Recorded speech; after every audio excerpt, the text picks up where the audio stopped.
The Oregon Ducks have hit the recruiting trail as hard, or maybe harder than anyone else, as they currently have the #1 class in 2026. But one thing that I think it's kind of overlooked is as much as Dan Lanning talks about recruiting and how much they've improved on the recruiting trail in the last decade, they tend to gloss over the fact that they have multiple units on their team that are made up entirely of transfers. Yes and no. Well, that's not you can't say rooted in substance if half your roster is transfers. And I'm not saying it's a bad thing. In fact, I think it's the right thing to do. It's the way that you have to do things now. But there's nothing wrong with adding a little seasoning to your substance. Right. I also agree. The basis of this Oregon football team is built on high school recruiting. That's just a fact. Now, there are guys like Derek Harmon and Dylan Gabriel. Real quick. Name the 5 best players currently on this Ducks team. If you're going to go down that list, Jordan James, I think, is on that list. Mm-hmm. You're going to have to put Derek Harmon for sure. You're going to have to put Dylan Gabriel for sure. You're going to put Tez Johnson on there as well. Jabbar Muhammad. Yeah, you're putting Muhammad, or you're putting you could put Ferguson. Ferguson has been very good in what you've asked him to do. My general point being the best players on this team currently were not born and bred. And again, no, I don't think that's unique to Oregon, though. No, that's what I'm saying. And I think that I don't think being open to the idea of transfers being okay, like transfers are always looked at. I feel like they looked at side eyes from fan bases, because they're not born and bred. It's interesting. Yes, and I think it's not because it started out with like a Vernon Adams, which turned out okay, and then like a Dakota Prukop, and then Well, I think it's the change in belief since the transfer portal came into play, because until about 2017, 2018, when the transfer portal comes in, you had to sit out. Like if you were transferring, it was largely looked at as you were a quitter and you quit on the team you were at, or you weren't good enough to hack it where you were, so you had to leave, or you got into some trouble. Most of the people that transferred got into some trouble, right? And now it's more looked upon of that is something that happens if you are in a place where you either become better than that place that you're at, like Derek Harmon. Derek Harmon became better than a Michigan State D lineman. So he needs to come to a bigger spot. Dylan Gabriel as well. He was better than being a UCF quarterback. He was good enough to be an Oklahoma or Oregon type quarterback, and he has done that and left. So I think some of it is a perception change. I still think that this team is rooted in substance, because when you're going into the transfer portal, what Dan Lanning is looking for are for players that fit his system. Derek Harmon fits his system. Why? Because he's a hardworking kid. He's a good kid in the community and in the classroom. And he has helped bring a certain type of leadership that they didn't have on that team. There's a difference between going and getting a Derek Harmon, a Dylan Gabriel, an Evan Stewart, a Tez Johnson in the transfer portal, and going and getting what Florida State has gone and gotten in the transfer portal. Florida State's transfers that they brought in, they are not rooted in substance. They are front runners, or they are kids who are not as good as that 5-star ranking tells you. I think Texas A&M, when they had Jimbo Fisher, they had to learn this the hard way. How many 5 stars did Texas A&M bring in? Evan Stewart. That weren't very good. Evan Stewart is good. I'm just saying. Evan Stewart One is of those good. 5 stars was Evan Stewart. He's and some of those other 5 stars are still there at Texas A&M, and they are, and they're totally fine. And don't get me wrong, the stars stuff does get distorted quite regularly, because that's what bolsters coaches, and Lanning is included in this. That it doesn't matter who you are, where you are. You're calling the recruiting groups, and going, hey, maybe you can juice these things a little bit and make our classes look a little better. Every coach does it, because you're trying to make sure that is a PR battle that you win in public.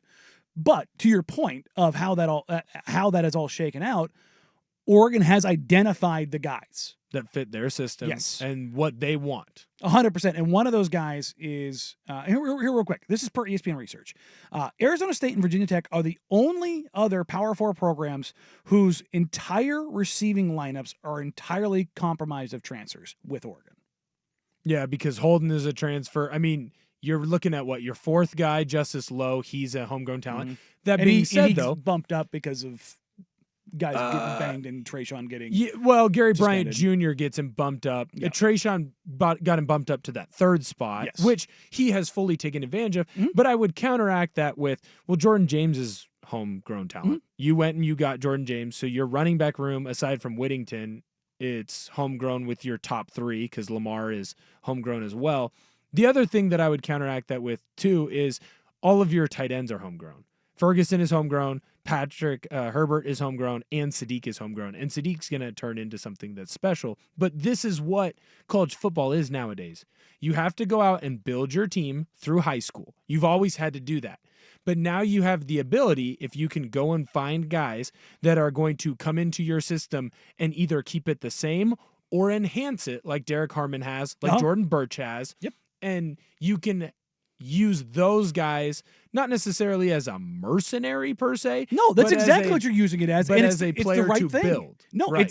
You're not bringing in, like, this isn't bringing in guys that just have veteran experience. Jabbar Muhammad, last year, I remember going back and forth with Dusty. He made Oregon just go crazy. He was phenomenal for them in every single matchup for UW. And that's one of the things is that when DeBoer left and went to Alabama, Muhammad was thinking about going with DeBoer to Tuscaloosa. Well, then Lanning's in the DMs immediately. And he says he FaceTimed Muhammad every single day until he got him to commit.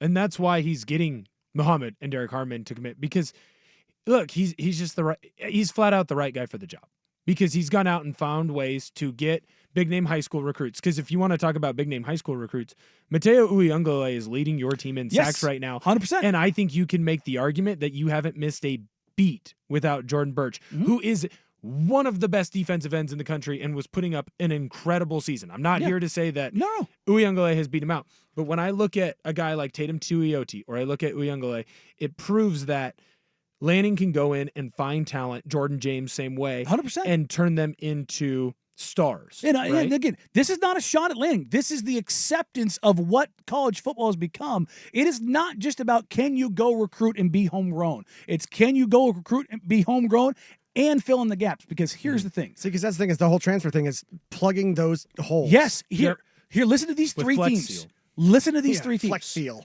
Colorado, 6-2. Like, we all make our jokes about Dion and Colorado. They're good. They're number 23 in the country. They are 6-2. Indiana, undefeated, absolute wagon.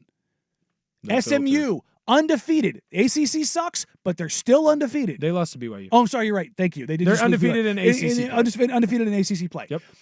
They are the only other Power 4 teams with all transfer starting defensive lines with Oregon. Mateo Uyunglele. Is he listed as number 1 on the depth chart? When Birch is healthy. with Birch. Well, with Birch healthy, no, but now he is. Well, that's what I'm saying. I think that's what they're saying is like your all healthy depth chart is what they're kind of going off of.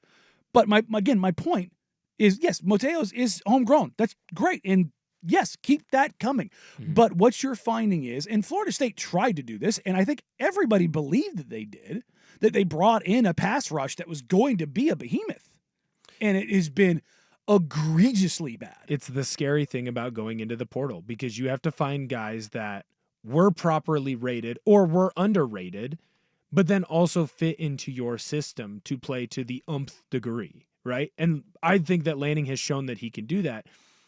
I also think that with the emergences that you've seen this year from guys like Lowe, I mean, Jordan James has been there forever. Mateo Uyunglele was there last year making big-time plays.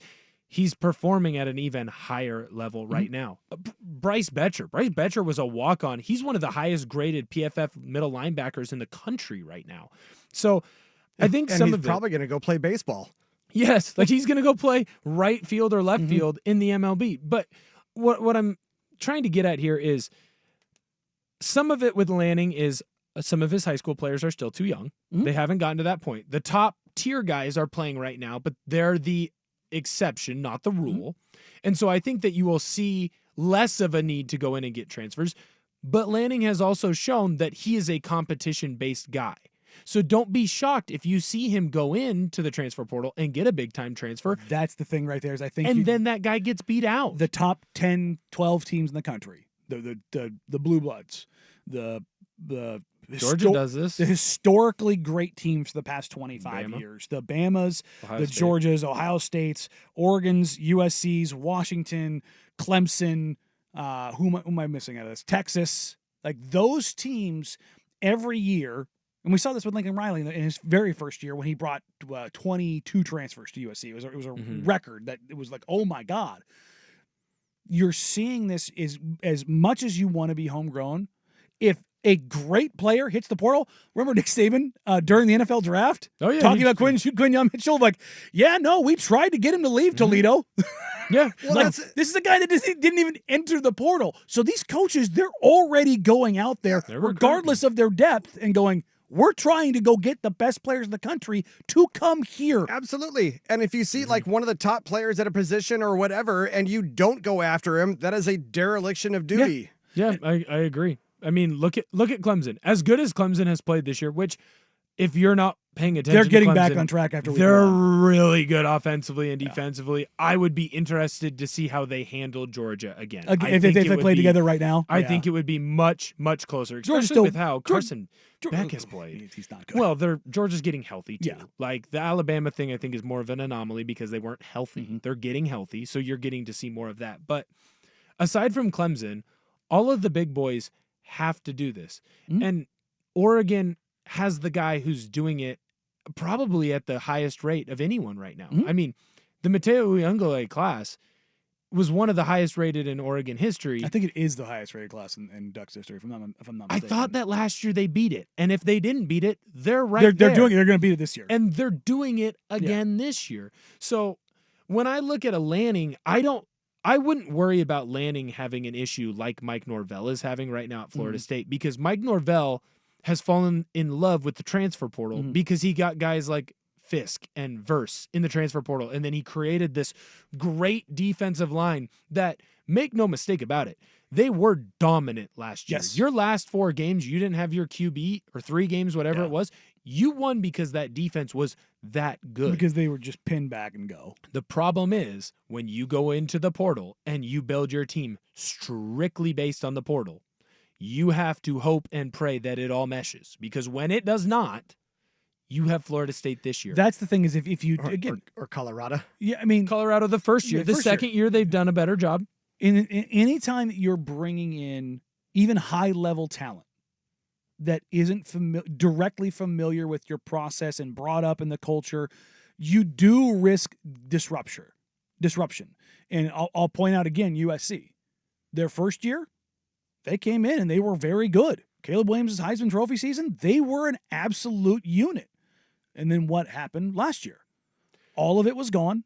All of it, you could see the holes because the holistic culture, the consistency, you had some of those transfers transfer out, and you just didn't have the backfill that made sense behind it. I know we're up against it. I would love to talk more about USC because I think that there's a serious problem there. There is. And it's not in the way that most people want to attack Lincoln Riley. Mm-hmm. And it's the way that he recruits. And he is really poor at recruiting the trenches. Oh God, yes. No, I mean that's not a secret. And it'll never change if he doesn't fix it. If they don't get the requisite staff to figure that out, yes. Which, they'll either they will or they'll fire him. He doesn't relate. He doesn't relate to the trenches. Lanning has a unique ability to relate to the skill players as well as the offensive linemen. I linemen. mean, you saw it after they beat Ohio State. Him and Lawan. Yeah, O-linemen are broy, man. Yeah, they're broy. O-linemen are broy, and look, they're intense. Yeah, and Lanning's going to throw in his in and bro out, and that's what he is. Don't look up the ingredients. Just pour until it feels right.